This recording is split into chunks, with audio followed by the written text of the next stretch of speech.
nikmat iman dan kesehatan sehingga pada pagi hari ini kita bisa berkumpul secara daring dalam kajian menyambut Ramadan, menghidupkan sunnah di bulan mulia.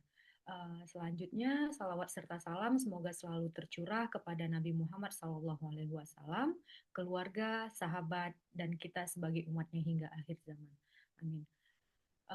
Teman-teman sekalian, tidak terasa kita sudah berada di waktu menjelang Ramadan yang mungkin sebentar lagi kita akan menyambut bulan Ramadan, di mana momen ini adalah waktu yang sangat baik untuk kita mulai mempersiapkan diri, tidak hanya secara fisik namun juga secara ruhiyah. Baiklah teman-teman, pada kesempatan kali ini kita akan mengadakan kajian yang akan disampaikan oleh Ustadz Ahmad Lutfi Ismail, LCMA, dari Ibnu Tofail University Maroko, di mana insya Allah beliau akan membahas bagaimana menghidupkan sunnah-sunnah Rasulullah SAW sebagai bekal menyambut Ramadan agar ibadah kita nanti insya Allah lebih bermakna. Baiklah, tanpa berlama-lama, saya persilahkan kepada Ustadz Ahmad Lutfi Ismail untuk menyampaikan kajian. Kepada Ustadz, waktu dan tempat saya persilahkan. Baik, terima kasih. Bismillahirrahmanirrahim. Assalamualaikum warahmatullahi wabarakatuh.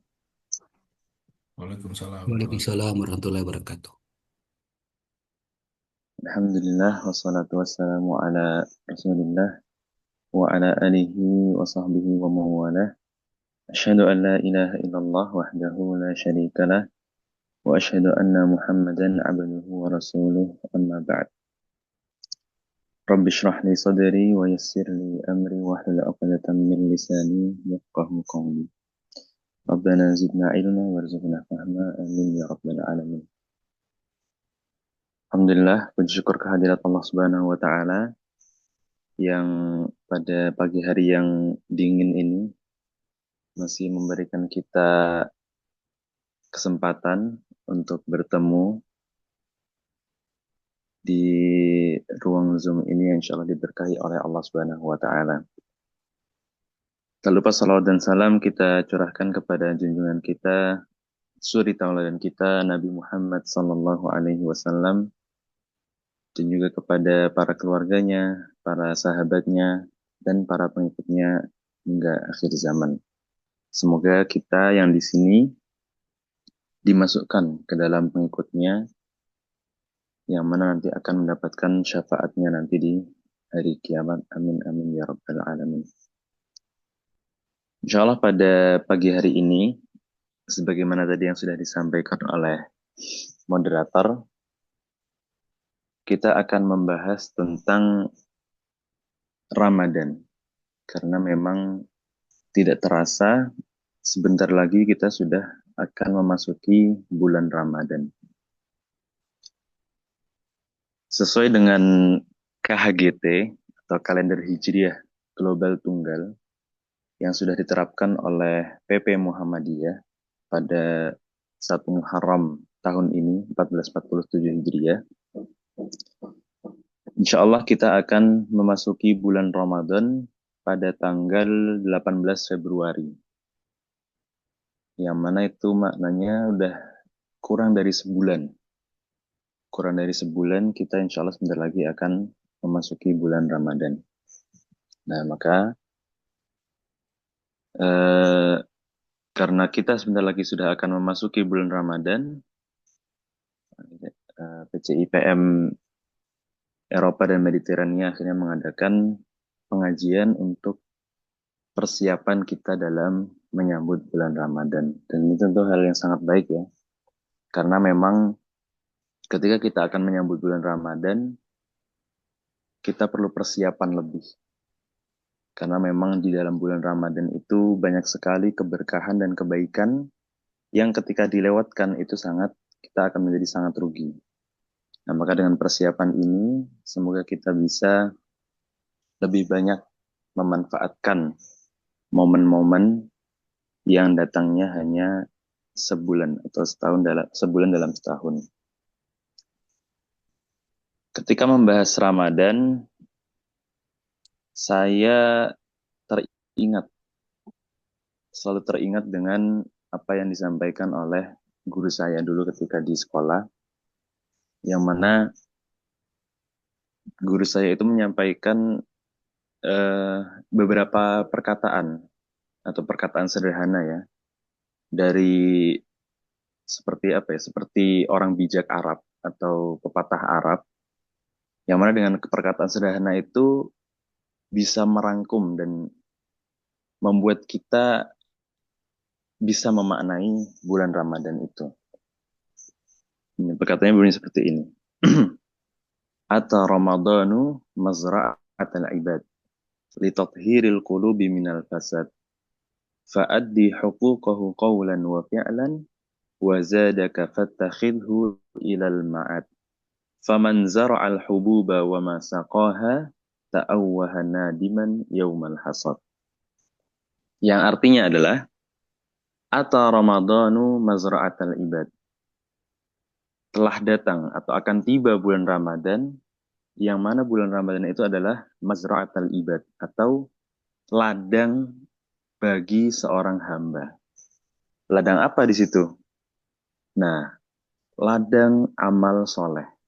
Karena memang kita ketahui di dalam bulan Ramadan itu banyak sekali kebaikan-kebaikan yang bisa kita dapatkan.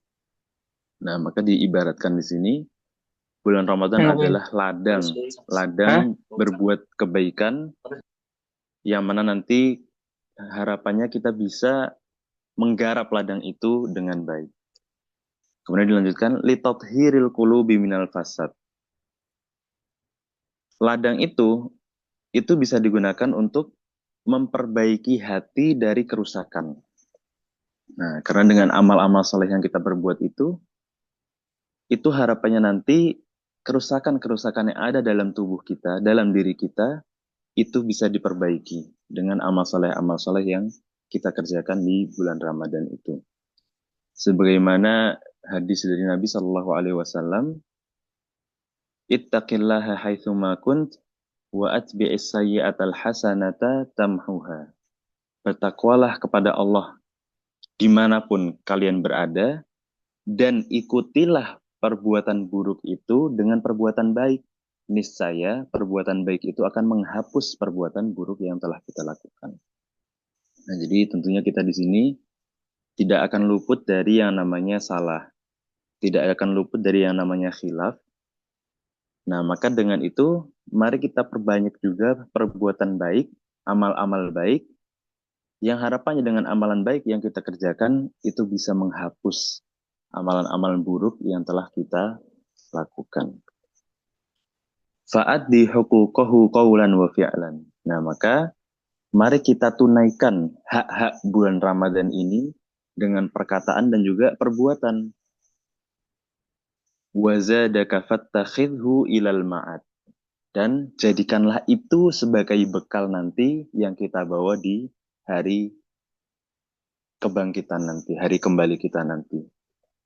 Jadi bekal-bekal yang kita sudah kumpulkan nanti di bulan Ramadan, itu harapannya bisa kita bawa nanti di hari kita kembali.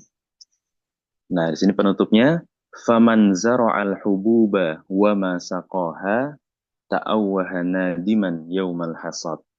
Barang siapa yang telah menanam sebuah benih atau menanam benih dan dia tidak menyiramnya, ta'awwaha nadiman yaumal hasad. Dia akan merintih menyesal di hari ketika nanti dia panen.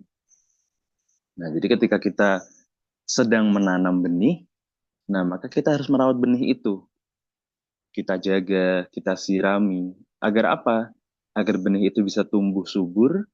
Kemudian nanti ketika waktunya panen, kita bisa mengambil dan menikmati hasilnya. Nah, dari ibarat-ibarat sederhana ini, itu harapannya bisa menjadi gambaran kita. Bagaimana nanti bulan Ramadan itu sebagai ladang yang kita tanami benih, kemudian kita jaga benih itu, mungkin bisa kita ibaratkan benih itu seperti iman ya. Jadi kita telah menanamkan benih iman dalam hati kita. Nah, akan tapi benih itu harus kita tumbuhkan. Nah, cara menumbuhkannya bagaimana? Cara menumbuhkannya dengan kita beramal-amal soleh itu. Nah, dengan kita sirami benih itu dengan amal soleh, dengan perbuatan baik kita, harapannya iman itu bisa tumbuh, bisa berbuah, yang mana hasilnya itu nanti kita bisa panen di hari panen nanti, atau di hari kita kembali nanti. Yang mana ketika kita tidak menyirami benih itu dalam hati kita, yang kita takutkan adalah kita menyesal ketika nanti hari panen itu datang, benih itu tidak menghasilkan buah, tidak menghasilkan apa-apa.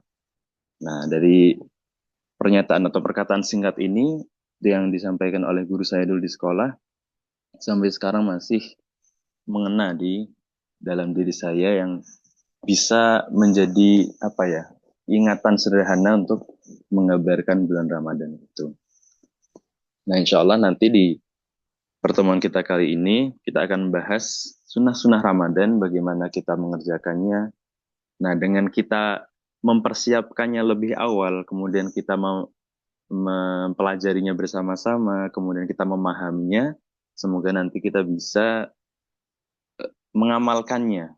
Nah, dengan kita mengetahui amalan-amalan apa saja, kemudian kita mengetahui apa keutamaan atau kelebihannya, nah semoga kita bisa dimudahkan dan diberi taufik oleh Allah untuk kita mengamalkannya nanti di bulan Ramadan. Kemudian di pembukaan ini juga saya sampaikan salah satu keutamaan bulan Ramadan itu ada di sebuah hadis di Ibnu Majah, dari hadis riwayat Ibnu Majah, ada di situ disebutkan sebuah kisah. Jadi ada dua orang datang kepada Nabi Muhammad SAW. Nah, dua orang ini itu masuk Islam. Nah, setelah mereka masuk Islam, salah satunya itu dia lebih bersemangat daripada satunya. Salah satunya lebih bersemangat daripada satunya. Nah, sampai apa? Ketika berperang, saking dia semangatnya, dia benar-benar ingin mendapatkan syahid, mati syahid. Nah, dan kita tahu bagaimana keutamaannya orang yang mati syahid. Dan benar, ketika perang, mereka berdua ikut, kemudian salah satunya itu mati syahid di peperangan itu. Dan satunya lagi yang datang kepada Rasulullah yang berdua ini, itu tidak mati syahid. Nah, kan tapi dia masih hidup, kemudian dia meninggal setahun setelah orang yang mati syahid ini. Nah, dia baru meninggal. Nah, ketika itu salah satu seorang sahabat yang bernama Thalha bin Ubaidillah bermimpi.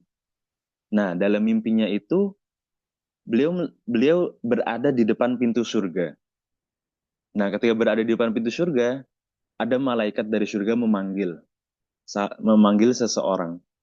Ketika orang itu dipanggil, ternyata yang dipanggil adalah orang yang matinya setelah orang yang mati syahid itu.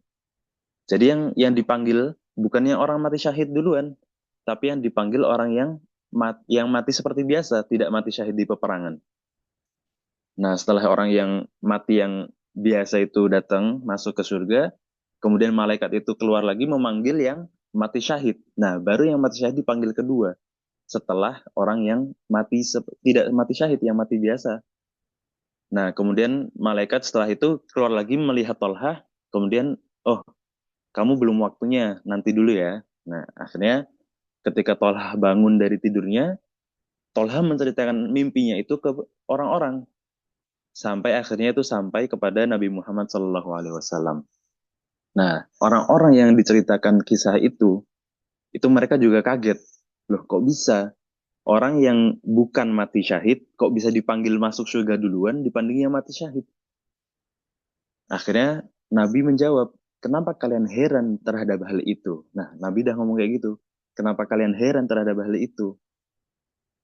Bukankah orang yang tidak mati syahid itu, dia hidup lebih lama, kemudian dia menemui bulan Ramadan, dan dia beramal di bulan Ramadan itu, sehingga amal-amalnya itu bisa melebihi orang yang mati syahid, makanya dia dipanggil terlebih dahulu sebelum orang yang mati syahid. Nah tadi, kita tahu bagaimana kemuliaannya orang yang mati syahid itu. Akan tetapi ternyata Di dalam hadis ini itu disebutkan orang yang hidup lebih lama, kemudian dia menemui bulan Ramadan dan dia beramal sebaik-baiknya di bulan Ramadan itu, ternyata amalannya di hadapan Allah itu bisa melebihi orang yang mati syahid. Bahkan dia dipanggil untuk masuk surga terlebih awal dibanding orang yang mati syahid. Tentunya dalam hadis ini tidak bermakna kita merendahkan orang yang berjihad di jalan Allah dan mati syahid. Akan tapi dalam hadis ini menunjukkan bahwasanya ketika orang itu bisa menemui bulan Ramadan, kemudian dia bisa memaksimalkan momen di bulan Ramadan itu, ternyata itu bisa lebih berharga dibandingkan orang yang mati syahid. Nah, dari sini mari kita manfaatkan kesempatan-kesempatan yang Allah berikan kepada kita sebaik-baiknya agar apa yang telah kita manfaatkan sebaik-baiknya itu harapannya bisa menjadi amal yang sangat besar, amal yang sangat agung di hadapan Allah yang nanti memudahkan kita masuk ke surganya. Amin ya rabbal alamin. Kemudian di bulan Ramadan ini juga rahmat Allah dicurahkan sangat banyak, yang mana kita tahu bahwasannya umur kaum Nabi Muhammad itu kan sudah dipatok rata-rata sekitar 60 atau 70 tahun. Itu ada dalam hadis juga. Umur umat Nabi Muhammad itu ada sekitar 60 sampai 70 tahun rata-rata. Yang mana kalau kita lihat ke kaum-kaum sebelumnya, itu umur mereka bisa sampai ratusan tahun. Nah, tentunya dengan banyaknya kesempatan yang diberikan, kalau kita pikir secara logika kan, amal yang bisa diperbuat itu lebih sedikit karena lebih sedikit umurnya, kesempatannya. Nah, kan tapi rahmat Allah memberikan kepada umat Nabi Muhammad SAW itu salah satunya dengan bulan Ramadan ini, yang mana dengan bulan Ramadan itu di situ dibukakan semua kebaikan, dilipat gandakan amalan-amalan soleh. Bahkan dalam Ramadan ini ada salah satu malam yang mana di malam itu khairun min alfi syahr, lebih baik daripada 1000 bulan. Jadi bukan setara dengan 1000 bulan, akan tetapi bisa lebih baik daripada 1000 bulan. Jadi orang yang beramal mendapatkan malam itu, amalannya itu bisa ditimbang lebih baik daripada 1000 bulan. Nah, tentunya dengan segala keutamaan-keutamaan itu, semoga bisa memotivasi kita menjadi kita bisa lebih bersemangat dalam menyambut dan juga nanti kita beramal di bulan Ramadan. Insyaallah kita mulai pembahasan sunah-sunah Ramadan di sini. Tentunya puasa sendiri itu sudah besar ya pahalanya di sisi Allah Subhanahu wa taala. Itu yang wajibnya, karena di dalam bulan Ramadan yang wajib itu kita wajib melaksanakan puasa Ramadan salah satunya. Yang mana dalam hadis yang sudah masyhur, jadi insyaallah kita di sini semua sudah mendengarkan materi-materi yang insya Allah disampaikan. Mari kita sama-sama mereview ulang, memurojaah bareng agar kita bisa mereminder diri kita sendiri terutama dan juga kepada orang lain. Dalam hadis disebutkan bahwasanya setiap amal seorang hamba itu dilipatkan. Jadi kalau kita beramal itu sebenarnya sudah dilipatkan amalannya itu. Nah, tapi yang melipatkan itu Allah. Jadi bukan urusan kita. Dari 10 sampai bisa dilipatkan ke 700 kali lipat. Itu suatu amal kebaikan. Nah, kemudian Allah berfirman dalam hadis qudsi, illas saum, kecuali puasa. Nah, selain puasa, itu udah disebutkan kelipatannya bisa 10 atau bisa sampai 700 kali lipat. Kecuali puasa. Fa innahu li wa ana ajzi bihi. Sesungguhnya puasa itu punyaku atau untukku. Jadi puasa saking istimewanya, udah Allah yang mau ngambil urusan puasa itu kepada Allah langsung. Kalau yang lainnya mungkin bisa diserahkan ke malaikat untuk mencatat dan lain-lain. Tapi puasa itu udah urusannya sama sama aku, kata Allah. Dan aku yang wa ana ajzibi, dan aku yang akan membalasnya. Nah, itu juga salah satu keistimewaan puasa.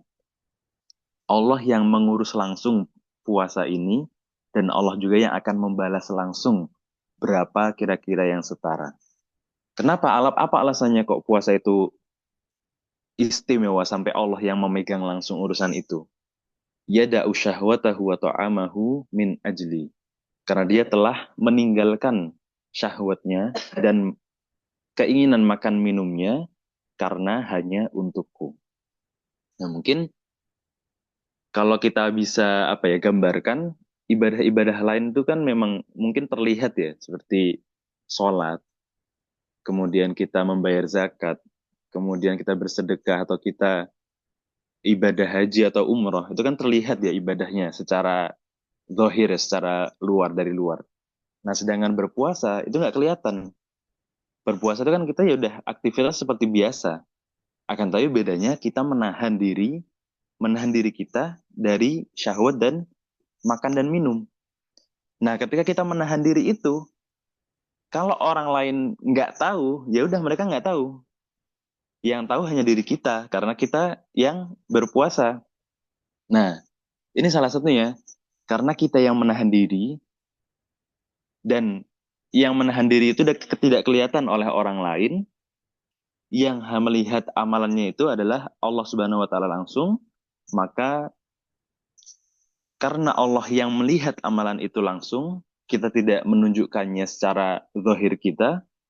Nah, maka itu salah satu keistimewaan puasa, bahwasanya puasa itu adalah langsung Allah yang memegang itu. Dan Allah yang akan membalasnya kira-kira seberapa pantasnya orang ini dibalas dalam puasanya. Langsung kita masuk ke sunnah-sunnah bulan Ramadan. Yang pertama itu adalah kita disunahkan untuk menyambut bulan Ramadan. Nah, dalam hadis disebutkan bahwasanya ketika mau masuk bulan Ramadan, itu Nabi Muhammad SAW itu menyampaikan kepada para sahabatnya, telah datang kepada kalian bulan Ramadan, bulan yang diberkahi. Yang mana dalam bulan Ramadan itu Allah mewajibkan berpuasa. Kemudian di bulan Ramadan itu pintu-pintu surga dibuka dan pintu-pintu neraka ditutup. Kemudian setan-setan dibelenggu. Di dalamnya terdapat sebuah malam yang lebih baik dibandingkan dari 1000 bulan. Barang siapa yang terhalang kebaikan bulan Ramadan ini, maka dia telah terhalangi dari segala kebaikan. Nah, dalam hadis, bahwasanya Nabi Muhammad SAW itu menyampaikan kepada para sahabatnya untuk atau menyambut bulan Ramadan. Jadi bahkan disampaikan kepada sahabatnya. Telah datang bulan Ramadan dan kemudian Nabi Muhammad SAW menyebutkan keutamaan-keutamaannya. Yang mana di sana diwajibkan kita berpuasa, kemudian dibuka pintu surga, ditutup pintu neraka, dan setan-setan dibelenggu. Yang mana bisa digambarkan dari hadis ini bahwasanya di bulan Ramadan itulah bulan penuh kebaikan. Makanya dibilang syahrun mubarak, bulan yang berkah. Karena keberkahan itu adalah kebaikan yang terus-menerus. Nah, itu digambarkan pintu surga dibuka, pintu neraka ditutup, kemudian setan-setan dibelenggu, dan di dalam bulan Ramadan itu ada suatu malam yang lebih baik daripada 1000 bulan. Nah, ini nih hadis dari Nabi Muhammad SAW yang beliau sampaikan kepada para sahabatnya ketika menyambut bulan Ramadan. Kemudian di dalam hadis yang lain itu disebutkan ketika Rasulullah SAW melihat hilal bulan sabit bulan Ramadan yang menandakan itu telah masuk ke bulan Ramadan. Nah, dalam hadis juga itu diriwayatkan atau disunahkan untuk membaca doa Allahumma ahillahu alaina bil amni wal iman wassalamati wal islam wat taufiqi lima tuhibbu wa tarda. Rabbuna wa rabbukallah. Nah, salah satu doa yang disunahkan ketika memasuki bulan Ramadan. Allahumma ahillahu alaina. Ya Allah, masukkanlah kami ke dalam bulan Ramadan ini bil amni wal iman, dengan keamanan dan keimanan, wassalamati wal islam, dengan keselamatan dan juga dengan dalam keadaan Islam atau berserah. Wat taufiqi lima tuhibbu wa tarda, dan berilah kami taufik terhadap apa yang engkau cintai dan engkau ridhoi. Nah, itu salah satu doa yang disunahkan ketika kita menyambut bulan Ramadan. Kemudian yang kedua, kita masuk ke sunnah-sunnah di bulan Ramadan, yaitu adalah sahur dan juga mengakhirkannya. Jadi amalan sunnah di bulan Ramadan salah satunya adalah sahur. Kemudian kita disunahkan untuk mengakhirkan sahur. Dalam hadis disebutkan, tasaharu fa inna fis sahuri barokah. Bersahurlah kalian, karena sesungguhnya dalam sahur itu ada keberkahan. Lagi ya, berkah itu maknanya adalah kebaikan yang banyak dan terus-menerus. Nah, di sini disebutkan tasaharu fa inna fis sahuri barokah. Bersahurlah kalian karena sesungguhnya dalam sahur itu ada keberkahan. Nah, tentunya keberkahan yang ada kita tidak bisa melihatnya. Nah, tapi dengan hadis-hadis yang sudah disampaikan oleh Nabi Muhammad SAW, kita wajib mengimani itu. Dan juga kita juga dianjurkan untuk mengamalkannya. Kemudian di hadis yang lain disebutkan bahwasanya Nabi setelah sahur itu tidak tidur lagi dan langsung nanti menunaikan sholat subuh, persiapan sholat subuh dan sholat subuh. Kemudian para sahabat juga pernah bertanya, kira-kira berapa lama jarak antara sahur sampai waktu sholat subuh atau fajar ya, sampai sholat subuh. Nah, dijawab oleh Nabi Muhammad SAW atau oleh sahabat yang lain, sekitar kita membaca 50 ayat. Nah, kalau kita bayangkan 50 ayat, entah ayatnya panjang atau pendek, ya kurang lebih tidak lama antara jarak sahur dan masuk waktu subuh. Nah, dari hadis-hadis itu menunjukkan bahwasanya kita disunahkan untuk sahur dan juga kita disunahkan untuk mengakhirkan sahur. Kemudian sunnah yang ketiga adalah kita menyegerakan untuk berbuka. Jadi kalau sahur disunahkan untuk mengakhirkan, kemudian kalau buka kita disunahkan untuk disegerakan. Dalam hadis disebutkan, la tazalu ummati bi khairin ma ajjalul fitra wa akhkharas sahur. Umatku, kata Nabi Muhammad SAW, akan selalu dalam kebaikan selama mereka menyegerakan berbuka dan mengakhirkan sahur. Nah, insya Allah nanti yang kita sampaikan di sini insya Allah kita sertakan dalil-dalilnya. Jadi memang sudah sesuai sunnah insya Allah. Tadi yang ketiga adalah menyegerakan berbuka. Kemudian yang keempat, kita juga disunahkan untuk ketika berbuka, itu berbuka dengan kurma. Nah, kalau tidak ada atau selain dengan kurma, kita juga disunahkan untuk berbuka dengan air. Di dalam hadis juga disebutkan, idza kana ahadukum sha'iman falyuftir 'ala tamr. Kalau kalian berpuasa, maka berbukalah dengan kurma. Fa illam yajid at-tamr fa'alal ma. Kalau tidak menemukan kurma, maka berbukalah dengan air. Di hadis yang lain disebutkan kurma tapi jenis yang lain. Karena Rasulullah SAW yuftiru ala rutabatin qabla ayyusalli. Nah, kalau tadi disebutkannya tamr, nah kalau di sini sebutkannya rutob. Nah, bedanya apa? Tamr itu kurma yang sudah kering, kalau rutob itu yang kurma yang masih agak basah. Nah, disunahkan kita berbuka dengan itu. Fa illam takun rutobat fa'ala tamarat. Kalau nggak ada rutob, kita boleh dengan tamr tadi. Kurma yang kalau nggak ada yang basah, kita boleh dengan kurma yang kering. Fa'ilam takun, kalau nggak ada semuanya, hasawatin minma. Kita boleh atau kita disunahkan untuk membatalkan puasa kita dengan air.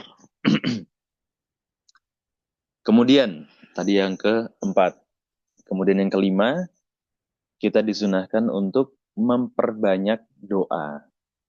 Karena memang doa seorang hamba ketika dia sedang berpuasa, atau terutama ketika sedang berbuka, itu ada hadisnya bahwasanya doanya mustajab. Dalam hadis disebutkan, salah satun la turat da'watuhum, ada 3 orang yang doanya itu tidak akan ditolak. Yang pertama adalah al-imamul adil, seorang pemimpin yang adil. Was-shaimu hatta yuftir, seorang yang berpuasa sampai dia berbuka. Wa da'watul mazlum, dan doa orang yang terzalimi. Nah, 3 ini itu dalam hadis ini disebutkan bahwasanya doanya tidak tertolak. Nah, di sini disebutkan as-shaim hatta yuftir. Nah, kalau di sini disebutkan orang yang berpuasa sampai dia berbuka. Berarti di sini bahkan disebutkan ketika dia sedang berpuasa itu doanya mustajab. Kemudian di hadis yang lain disebutkan innalis shaimi inda fitrihi da'watun ma turat. Sesungguhnya orang yang berpuasa ketika dia berbuka itu doanya tidak tertolak. Nah, di hadis yang lain disebutkan bahwasanya doa yang mustajab itu ketika dia sedang berbuka. Nah, tentunya juga kemudian di 10 malam terakhir, yang mana di 10 malam terakhir itu kita berburu malam Lailatul Qadar tadi, yang malam lebih baik daripada 1000 bulan. Nah, di situ juga dianjurkan dan sangat dianjurkan untuk kita banyak-banyak berdoa, karena tadi kita nggak tahu kapan itu terjadi malam Lailatul Qadar, yang mana malam itu lebih baik daripada 1000 bulan.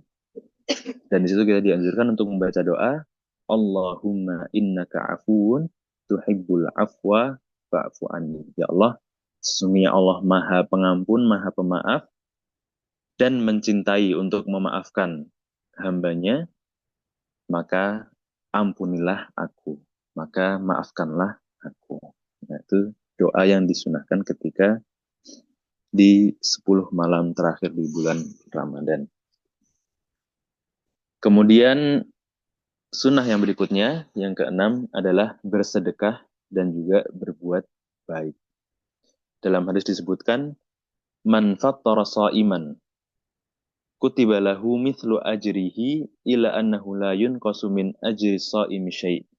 Barang siapa yang memberi buka orang yang berpuasa, maka dicatatkan orang yang memberi buka itu pahala orang yang berpuasa dan tidak dikurangi sedikit pun.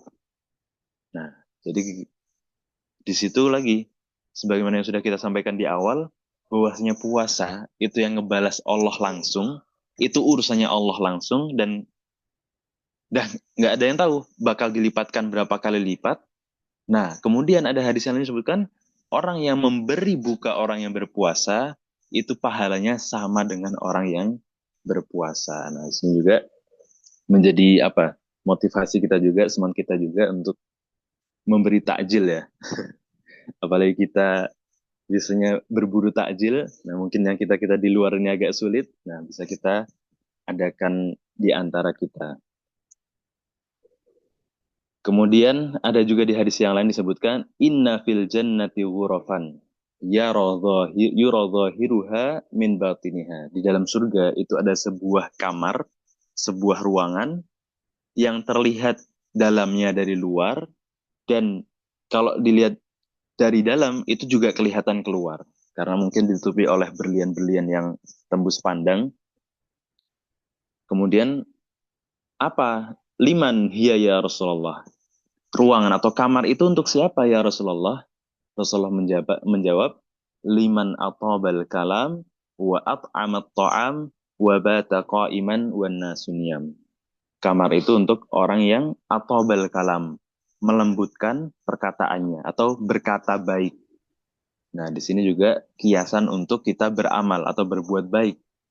Orang yang berkata baik, kemudian at'amat ta'am, orang yang memberi makan.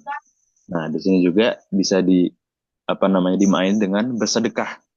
Orang yang memberi makan atau orang yang bersedekah, wabata qa'iman wan nasunyam, dan orang yang menghidupkan malamnya dan orang-orang yang lain sedang tertidur. Nah, 3 amalan ini itu dijanjikan oleh Rasulullah SAW dalam surga nanti akan ada sebuah ruangan khusus yang nanti bisa dinikmati di surganya nanti. Kemudian, yang ke-7, sunnah kita di bulan Ramadan adalah memperbanyak sholat malam, atau sholat yang terkenal adalah sholat taraweh. Jadi memang di bulan Ramadan itu sudah ada sunnah khusus, makanya di sini disebutkan sunnah sholat taraweh, di mana biasa kita kerjakan setelah sholat Isya.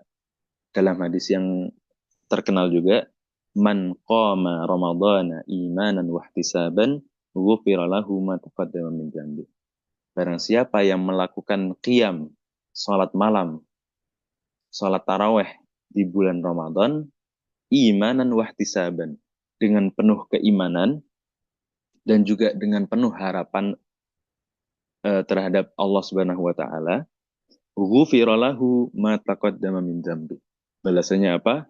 Diampuni dosanya yang telah lalu. Nah, tentunya di sini kita tentunya tadi tidak akan luput dari namanya salah, khilaf, dan dosa. Nah, hadis-hadis yang sudah kita jelaskan tadi, terutama yang dalam sholat malam ini, sholat taraweh, itu adalah ghufira lahu man taqaddama min dzambi, akan diampuni dosanya yang telah lalu. Kemudian yang berikutnya, yang ke-8 adalah i'tikaf pada 10 malam terakhir, atau yang biasa diadakan di masjid. Karena memang apa tujuan dari i'tikaf? Tujuan dari i'tikaf itu adalah memang untuk memperbanyak lebih fokus untuk beramal soleh, melakukan ibadah, dan juga adalah untuk mencari malam Lailatul Qadar.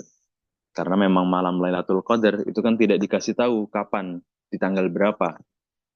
Nah, makanya disunahkan di 10 malam terakhir itu kita beriktikaf agar kita bisa lebih fokus dalam beribadah. Karena kita tidak tahu kapan malam Lailatul Qadar. Nah, jadi kita bisa memanfaatkan 10 malam terakhir itu dengan sebaik-baiknya. Kemudian yang ke-9 adalah tentunya membaca Al-Quran. Karena memang bulan Ramadan, bulan diturunkannya Al-Quran, tentunya membaca Al-Quran adalah suatu amalan yang sangat dianjurkan di bulan Ramadan. Karena dalam hadis juga disebutkan bahwasanya di bulan Ramadan itu malaikat Jibril itu turun setiap malam menemui Nabi Muhammad SAW untuk bertadarus Al-Quran. Jadi Nabi Muhammad itu tadarus Al-Qurannya langsung dengan malaikat Jibril. Dan ketika di bulan Ramadan itu dilakukan setiap malam. Jadi murajaah, kemudian menyampaikan ayat. Nah, itu dilakukan oleh malaikat Jibril di bulan Ramadan kepada Nabi Muhammad SAW. Dan di hadis yang sudah masyhur juga, man qara'a harfan min kitabillah falahu bihi hasanah. Barang siapa yang membaca satu huruf dari Al-Quran, maka baginya kebaikan, baginya pahala. Wal hasanatu bi asyri amthaliha, dan kebaikannya itu dilipatkan 10 kali lipat. Kemudian di dalam hadis itu juga Nabi menjelaskan, la aqulu alif lam mim harf. Nabi nggak bilang bahwasanya alif lam mim itu satu huruf, tapi apa? Alif satu huruf, lam satu huruf, dan mim satu huruf. Nah, maka bisa kita bayangkan, alif lam mim itu terdiri dari 3 huruf, 3 kalau dilipatkan ke 10 30, nah itu baru alif lam mim. Bagaimana kalau kita membaca bisa 1 halaman, atau 1 juz, atau bahkan kita bisa menghatamkan Al-Quran di bulan Ramadan. Berapa huruf yang sudah kita baca, berapa kali lipat yang sudah dikali lipatkan per hurufnya. Per hurufnya ya, bukan per ayatnya. Nah, maka banyak sekali kebaikan-kebaikan yang bisa kita dapatkan di dalam bulan Ramadan. Kemudian sunnah yang terakhir adalah menjaga diri dari yang dilarang. Nah, apa saja yang dilarang? Dalam hadis disebutkan bahwasanya, jadi kullu amal bin Adam, ini hadis qudsi ya. kullu amal ibni Adam lahu illas siyam. Semua amalan ibnu Adam, cucu Adam itu adalah untuknya, atau pahalanya udah diukur, kecuali puasa. Fa innahu li wa ana ajzi bihi. Sesungguhnya itu adalah untukku atau khusus untukku, dan aku yang akan membalasnya sendiri, kata Allah. Wasyamu junnah. Kemudian puasa itu adalah perisai. Perisai, penghalang, benteng dari api neraka. Wa idza kana yaumu shaumi ahadikum fala yarfath wa la yaskhab. Nah, ini salah satu amalan-amalan yang dilarang di bulan Ramadan khususnya, tapi di luar Ramadan juga. Ketika kalian berpuasa, fala yarfath, maka jangan berkata rofath. Apa itu rofath? Berkata kotor atau jorok. Nah, fala yarfath wala yaskhab, dan juga jangan membuat keributan. Fa in sabahu ahadun aw qatalahu falyakul inni mru'un shaim. Kalau misalkan ada yang mencela atau mengejek kita atau mengajak ribut kita, maka katakanlah inni shaim, sesungguhnya aku sedang berpuasa. Nah, dengan perkataan itu diharapkan bisa menyadarkan kita, oh, sabar karena aku sedang berpuasa. Kalau aku membalasnya, takutnya nanti pahala puasaku rusak. Walladzi nafsu Muhammadin biyadih la khalufu famis shaim atyabu indallahi min rihil misk. Nah, di sini juga disebutkan dalam hadis ini juga bahwasanya, dan demi jiwa Nabi Muhammad SAW yang berada di tangannya, bahwasanya aroma bau mulut seorang yang berpuasa itu lebih baik di sisi Allah dibandingkan dengan aroma minyak kasturi. Jadi aroma minyak wangi itu kurang di sisi Allah dibandingkan dengan aroma mulut seseorang yang sedang berpuasa. Tentunya ini di sisi Allah ya. Kalau di sisi manusia ada yang marah karena aromanya bau, ya itu beda cerita. Karena di sini di sisi Allah. Jadi aroma yang baik itu lebih baik. Aroma bau mulut seorang yang berpuasa itu lebih baik di sisi Allah dibandingkan dengan minyak wangi. Kemudian di dalam hadis ini ditutup dengan walis-shaimi farhatan, dan bagi orang yang berpuasa itu ada dua kebaikan atau dua kebahagiaan. Idza aftara fariha, ketika dia berbuka dia berbahagia. Wa idza laqiya rabbahu fariha bisaumihi, dan juga ketika dia bertemu dengan Tuhannya dia bahagia dengan puasanya. Nah, tadi kita bayangkan bahwasanya ketika kita sedang berpuasa, kemudian kita udah menahan segalanya dari sahur sampai kita berbuka. Nah, betapa bahagianya ketika kita berbuka kan, apalagi kita berbuka dengan hal-hal atau makan-makanan yang enak. Nah, betapa bahagianya kita kan. Nah, di sini disebutkan fariha, idza aftara fariha, ketika kita berbuka kita berbahagia, dan juga disebutkan wa idza laqiya rabbahu fariha bisaumihi. Dan juga itu juga yang nanti kita rasakan, bagaimana kita setelah kita berpuasa, kita menahan segalanya, kemudian kita berbahagia saat kita berbuka. Itu juga yang kita rasakan nanti ketika kita bertemu dengan Allah dan kita bisa membawa amalan-amalan puasa ini. Nah, kemudian penutup terakhir, amalan yang tadi yang masih dilarang adalah salah satunya malam yada qaula zur wal amala bihi wal jahal.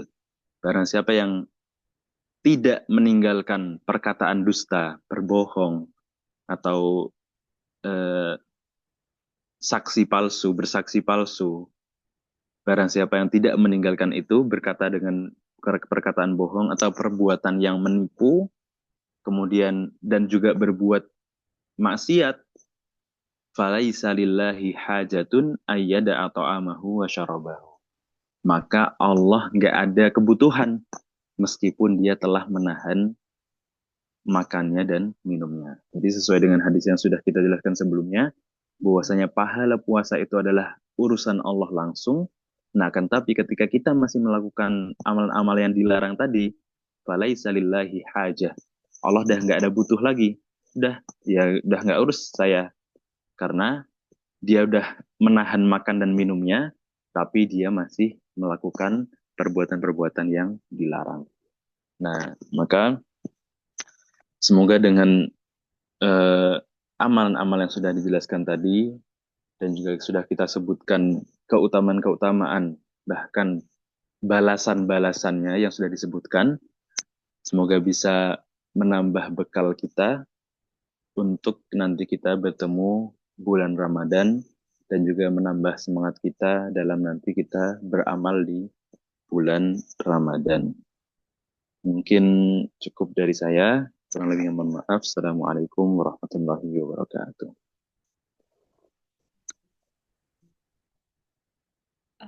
Baik, jazakumullah khairan Ustadz atas pemaparan yang sangat mencerahkan dan sangat relevan untuk kita semua dalam menyambut bulan Ramadan ini.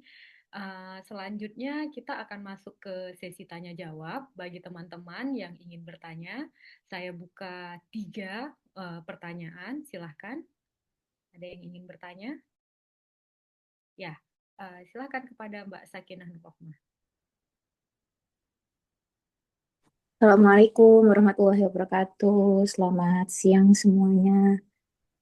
Maaf, Waalaikumsalam warahmatullahi wabarakatuh. saya izin nggak on cam ya, Ustadz dan kawan-kawan sekalian. Kak Anda juga izin bertanya Ustadz. Tadi kan salah satu keutamaan atau sunnah yang bisa dilakukan saat Ramadan itu salah satunya saat kita mencoba untuk apa ya, mencari 10 malam terakhir, mencari Lailatul Qadar begitu. Nah, biasanya kan kebiasaan kita kalau di Indo ya mungkin iktikaf di masjid gitu ya Ustadz.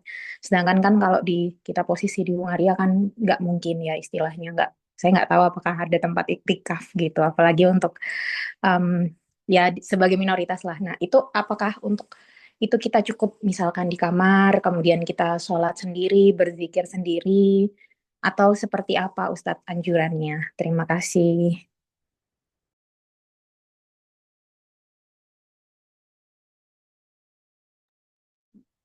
Oke, pertanyaan yang lain ada. Jadi kita kumpulkan dulu ya pertanyaannya ya Ustaz ya, biar nanti dijawab sekalian ya. Oke, teman-teman yang lain mungkin ada yang ingin bertanya.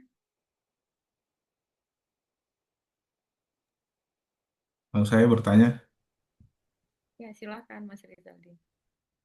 eh, terima kasih Ustadz Lutfi atas penyampaian pencerahannya ya kepada kita semua di sini, teman-teman di Hungaria dan di Eropa juga kering sebenarnya kondisinya, karena kita butuh pengajian-pengajian seperti ini sebenarnya. Ada pertanyaan yang mungkin sedikit apa ya namanya?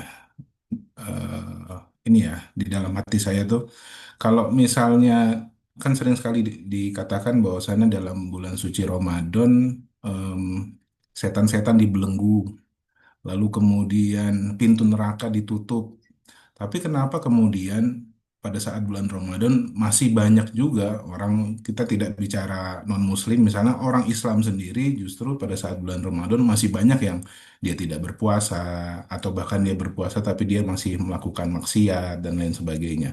Apakah pintu neraka ditutup lalu kemudian setan-setan dibelenggu itu makna yang sebenarnya atau sebenarnya itu hanya makna yang bukan sebenarnya gitu loh? Dan kenapa orang-orang itu masih bisa melakukan itu? Dan ya tadi sudah disampaikan sama Ustadznya juga eh, banyak sekali amalan-amalan sunnah yang bisa kita lakukan di bulan suci Ramadan dan kita berharap bahwasanya amalan itu kita bisa konsisten dan istiqomah melakukannya. Tetapi bagaimana agar caranya kita istiqomah gitu Ustaz? Karena kadang-kadang mungkin di awal kita istiqomah, nanti mulai di hari ketiga, atau mungkin baru hari 10 hari pertama aja mungkin udah mulai kendor, terawihnya udah mulai bolong-bolong, baca Qur'annya yang tadinya mungkin bisa minimal 1 juz per hari, udah mulai seperempat lagi, atau kayak seperti itu Ustaz. Itu sebenarnya gangguan dari setan, tapi kalau dikatakan gangguan dari setan, katanya setan dibelenggu gitu kan.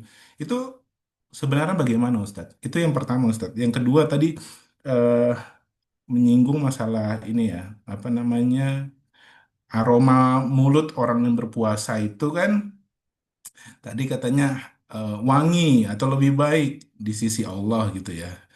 Tapi bagaimana kalau misalnya terutama kami-kami misalnya di sini dikatakan, kalau nggak salah dikatakan orang yang apa namanya, sikat gigi pada saat berpuasa itu hukumnya makruh gitu. Kalau nggak salah seperti itu.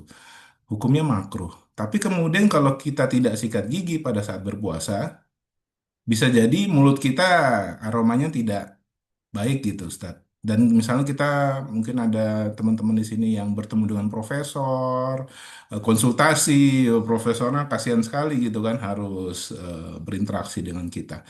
Nah, itu bagaimana Ustaz? Hukumnya menjadi seperti apa? Gitu Ustaz. Terima kasih.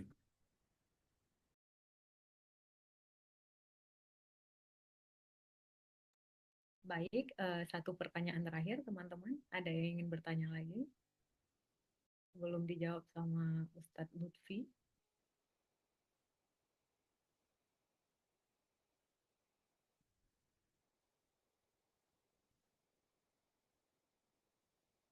Oke, tidak ada. Mungkin Ustadz Lutfi bisa langsung dijawab pertanyaan yang dua tadi. Terima kasih, Ustadz.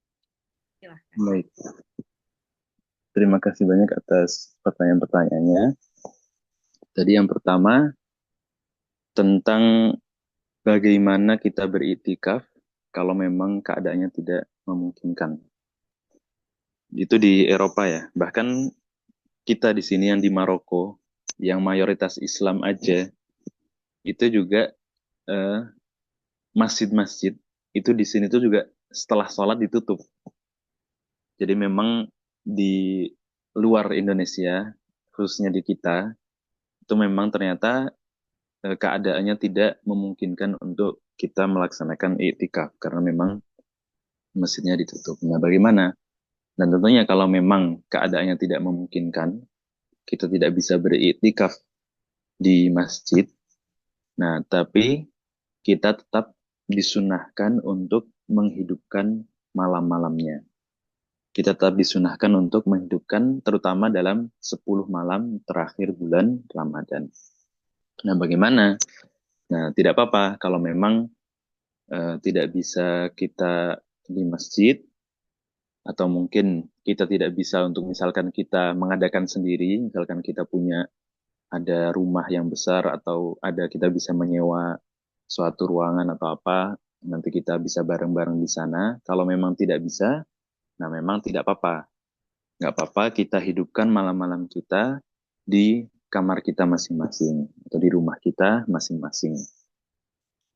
Jadi karena memang ada halangan-halangan itu tadi, nah itu tidak mengurangi keutamaan dari 10 malam terakhir itu. Kita tetap disunahkan untuk menghidupkan 10 malam terakhir dan juga terutamanya kita juga disunahkan untuk mencari malam Lailatul Qadar tadi. Karena memang tadi kita tidak tahu kapan malam Lailatul Qadar itu, nah maka tadi kita disunahkan untuk menghidupkan 10 malam itu. Jadi memang kalau ternyata keadaan tidak memungkinkan kita untuk kita beriktikaf, kita mengadakan iktikaf di masjid, nah maka kita niatkan, kita tekadkan dalam diri kita untuk kita bisa beriktikaf dalam kamar kita masing-masing. Jadi meskipun tidak ada iktikaf, tapi sunnah atau 10 malam terakhir itu, kemudian malam Lailatul Qadar itu keutamanya tidak berkurang. Keutamaan tetap, dan kita juga dianjurkan atau dalam hadis juga kita di dalam Quran juga disebutkan bahwasanya kita beramal sesuai dengan kemampuan kita. Nah, sebagaimana kita beramal semampu kita, nah itulah yang kita usahakan untuk tadi. Yang penting kita apa? Yang penting kita bisa memaksimalkan di 10 malam terakhir itu agar kita bisa harapannya bisa mendapatkan malam Lailatul Qadar. Jadi memang tadi tujuannya apa sih? Kenapa kok kita dianjurkan untuk beriktikaf? Karena memang sebenarnya untuk tadi agar kita bisa lebih fokus. Cuma memang kalau nggak bisa beriktikaf tadi kita bisa fokus memaksimalkan 10 malam terakhir itu di rumah kita masing-masing. Itu yang pertama. Kemudian yang kedua, tentang hadis yang tadi juga disebutkan bahwasanya di bulan Ramadan, kata Nabi Muhammad SAW itu pintu surga dibuka, kemudian pintu neraka ditutup, kemudian setan-setan dibelenggu. Nah, itu maknanya bagaimana? Nah, kalau sesuai dengan makna yang disampaikan oleh Nabi, ya seperti itu maknanya, bahwasanya pintu surga dibuka, pintu neraka ditutup, bahkan setan-setan dibelenggu. Nah, tapi kalau kita melihat makna lain atau makna para ulama sendiri, itu mereka juga berbeda pendapat. Ada yang mengatakan itu makna asli, memang seperti itu keadaannya, pintu surga dibuka, pintu neraka ditutup, setan dibelenggu. Tapi ada juga ulama lain menganggap bahwasanya itu cuma kiasan. Kiasan untuk apa? Kiasan bahwasanya itu menggambarkan bahwasanya bulan Ramadan itu bulan yang sangat penuh dengan kebaikan. Nah, saking dengan penuh kebaikannya apa? Pintu surga aja dibuka semua, pintu nerakanya ditutup semua, setan-setannya dibelenggu semua. Nah, itu menggambarkan bahwasanya ini loh, ini bulan yang udah penuh dengan kebaikan gitu. Kalau memang kita masih kurang di bulan Ramadan ini, nah gimana nasib kita di bulan-bulan yang lain? Nah, tentunya kita sebagai orang biasa ya, yang kita nggak ada yang bisa ini kan mendapatkan wahyu kan di antara kita. Nah, karena memang kita nggak bisa mendapatkan wahyu, ya udah pertama kita tentunya imani, karena memang hadis itu udah hadis sahih. Kalau hadisnya udah sahih, ya udah berarti itu benar dari Rasulullah SAW. Itu yang pertama. Yang kedua, setelah kita beriman, kita mengimani perkataan Nabi Muhammad SAW. Yang kedua, nah karena kita tidak tahu maknanya atau kita masih ada perbedaan dalam memaknai hadis itu, ya udah kita sepaham kita aja, sebisa kita menangkap hadis itu. Karena memang ketika itu disampaikan itu untuk menggambarkan tadi betapa banyak kebaikan yang diberikan oleh Allah Subhanahu wa taala dalam bulan Ramadan ini, bulan yang penuh keberkahan ini. Nah, untuk maknanya apakah itu makna hakiki atau makna yang bisa dimaknai lain, nah itu sudah nggak harus kita apa ya? Sudah bukan jadi urusan kita sebenarnya. Karena memang tadi, karena kita tidak tahu bagaimana pintu surga itu terbuka, kita tidak tahu bagaimana pintu neraka itu ditutup, dan juga kita tidak tahu bagaimana setan-setan itu dibelenggu, ya udah tugas kita mengimani, percaya. Nah, apakah itu nanti beneran seperti itu atau tidak? Nah, itu urusan lain. Yang penting kita beriman itu atau kita percayai bahwasanya itu adalah gambaran untuk menunjukkan bahwasanya bulan Ramadan itu adalah bulan yang penuh dengan kebaikan, penuh dengan keberkahan. Nah, itu cara Nabi menggambarkan. Kemudian, itu asli atau tidak, kenapa banyak yang masih bermaksiat, bahkan orang muslimnya sendiri. Nah, itu tadi. Tadi secara makna sendiri, para ulama juga berbeda pendapat. Apakah itu makna asli atau bukan. Nah, kalau misalkan itu bukan makna asli, nah berarti kan hanya kiasan. Nah, berarti sebenarnya setan-setan masih ada. Kalau memang itu makna kiasan. Nah, tapi kalau kita bawa itu ke makna asli, nah itu menjadi introspeksi kita sebenarnya. Bisa kita bayangkan ketika di bulan Ramadan, bulan yang penuh berkah, bulan yang penuh kebaikan, yang di situ pintu surga dibuka, pintu neraka sampai ditutup, setan-setan aja dibelenggu, kita masih melakukan kemaksiatan. Nah, berarti betapa parahnya diri kita gitu. Maksudnya jangan-jangan yang kita lakukan itu udah bukan dari setan. Emang kitanya aja yang jelek gitu. Na'udzubillah min dzalik. Jadi dengan kiasan-kiasan itu atau dengan hadis itu, yaitu tadi menggambarkan betapa penuh kebaikan, betapa penuh berkahnya bulan Ramadan, yang mana kenapa kok masih ada yang seperti itu ya, itu menjadi introspeksi kita sendiri, kita masing-masing, apakah memang kita sejauh itu atau kita masih bisa diberikan hidayah untuk bisa menjadi lebih baik lagi. Itu ya. Jadi urusan orang lain kok mereka masih kayak gitu, itu urusan mereka. Mari kita melihat diri kita sendiri, yang mana kita sendiri yang bisa merubah kita. Nah, bagaimana kita memperlakukan diri kita melihat, merefleksikan diri kita, menintrospeksi diri kita, apakah kita bisa berusaha lebih baik atau tidak di dalam bulan Ramadan yang penuh dengan keutamaan itu. Nah, kemudian itu nyambung nanti ke cara istiqomah. Bagaimana cara istiqomah? Kok kalau misalkan kita di awal semangat, nanti di tengah-tengah atau di akhir udah loyo. Sebenarnya itu wajar banget. Karena kita sebagai manusia biasa. Kita bukan nabi kan. Nah, maka sebagai manusia biasa tentu wajar banget kalau kita punya momen ketika kita bosen atau kita capek atau kita lelah dan lain-lain. Nah, itu wajar banget. Nah, caranya gimana tapi cara biar kita tetap istiqomah? Nah, sebenarnya salah satu caranya mungkin ya dengan seperti ini. Kita mengadakan pengajian ini. Nah, karena dengan pengajian ini kan kita sudah menyampaikan apa keutamaan-keutamaannya, kemudian apa ganjaran-ganjarannya, apa balasan-balasannya. Nah, dengan bekal ini, dengan ilmu itu, nah harapannya bisa menjadi bekal kita nanti. Karena kita udah tahu nih, oh kalau kita kayak gini nanti bisa kayak gini loh. Kalau kita, amalan ini balasannya segini loh. Amalan ini keutamanya ini loh. Nah, harapannya dengan ilmu yang kita bawa, ilmu yang kita raih, ilmu yang kita peroleh, itu bisa menjadi bekal untuk motivasi kita. Jadi kita punya motivasi dengan ilmu itu, oh ternyata amal-amal ini nih, oh ini nih. Nah, dengan ilmu itu kita bisa lebih bermotivasi, lebih semangat untuk mengamalkan suatu amalan. Jadi misalkan nanti kita di momen, aduh kok bosen ya, kok udah capek ya, atau aduh lagi nggak ini nih.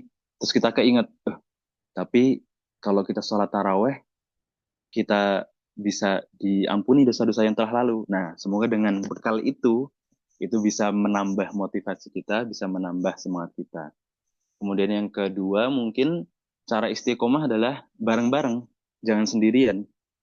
Jadi kalau bisa mungkin ada yang reminder, ada yang ngingetin dan lain-lain.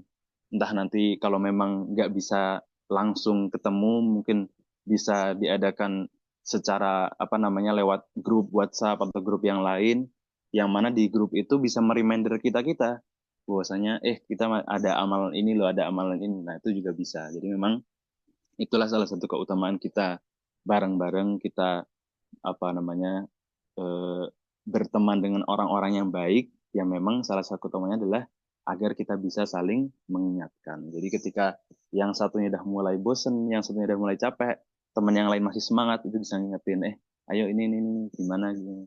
Nah, itu bisa nanti kita saling mengingatkan. Nah, mungkin dua cara itu ya, untuk kita bisa beristiqomah. Kita mengetahui keutamaannya, kita mengetahui pahalanya, kita mengetahui balasannya, kita mengetahui amalan-amalan apa saja. Nah, itu bisa menambah semangat kita, kemudian kita mengingatkan satu sama lain. Jadi kan mungkin di antara kita nanti ada yang masih semangat atau ada yang udah loyo, nah itu bisa saling diingatkan mungkin dengan dua itu. Kemudian yang terakhir tadi tentang sikat gigi. Nah, tadi sebagaimana dalam hadis disebutkan bahwasanya memang aroma bau mulut itu lebih baik di sisi Allah. Nah, kalau memang di sisi manusia, ya wajar kalau mereka terganggu dengan aroma itu karena mereka bukan Allah. Karena memang yang lebih baik itu di sisi Allah. Nah, tentunya dengan sesama manusia, kita juga disunahkan untuk menjaga muamalah kita, menjaga interaksi kita sesama manusia. Nah, kalau memang mereka terganggu, hukum sikat gigi itu memang makruh. Karena memang sebenarnya makruhnya itu ditinjau kalau memang kita sikat giginya pakai odol. Nah, ketika kita pakai odol, itu ditakutkan ada yang masuk ke dalam tubuh kita. Nah, ditakutkan. Dan hukumnya makruh, bukan sampai haram. Jadi kalau makruh itu sebenarnya lebih baik ditinggalkan. Lebih baik ditinggalkan. Jadi nggak ada sampai larangan. Nah, jadi kita bisa ngelihat ketika kita ngerasa kok kayaknya udah nggak nyaman nih aroma mulut kita. Nah, itu kita bisa ngerasa sendiri. Nah, kalau memang dirasa sudah tidak nyaman, kemudian kita pengen bertemu orang lain, terutama orang yang kita hormati atau orang yang kita tidak ingin mengganggu dia.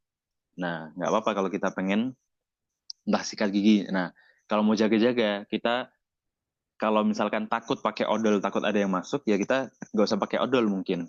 Seperti biasa aja, kita alas sikatan doang kalau memang tidak bisa. Atau ke kumur-kumur dan lain-lain, atau dengan cara-cara lain yang aman. Karena memang yang ditakutkan itu adalah kalau sampai masuk ke tenggorokan.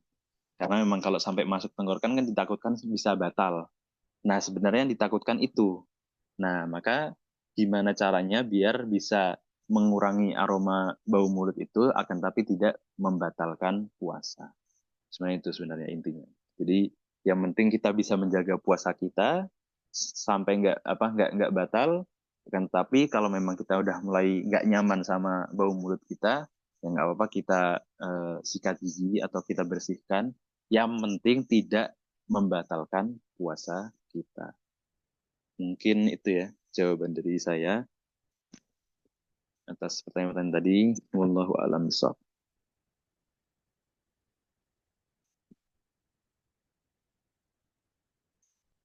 Masih di mute nih. Baik, menarik sekali penyampaian-penyampaian yang Ustadz sampaikan tadi. Semoga kita semua bisa mengambil poin-poin dan pelajaran-pelajarannya.